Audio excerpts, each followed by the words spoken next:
What we do have right here is the Canon lens, the 70-200mm lens, 2.8 aperture. Now, this one is a must-have for all of the camera lovers, and if you're taking picture, we recommend it. First of all, absolutely yes. You can see how used it is because I've been having it for a while, and as of today, 2026, it still works absolutely amazing. We got the autofocus as well as the manual focus, which is not loud at all.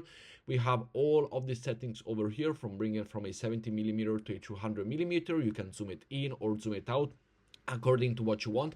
It's amazing for portraits. It's amazing for literally anything. You want to go for a portrait, you want to go for a landscape, you want to isolate the background, then this one is the one for you. This is probably, if you ask any photographer or any lovers of the camera game, that this lens here is a must-have in everybody's backpack because it really made history and it is really one of the good one, and this is why I do have it.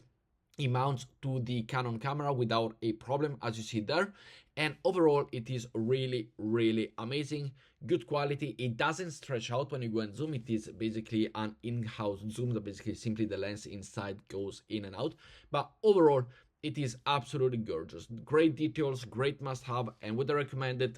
Absolutely yes.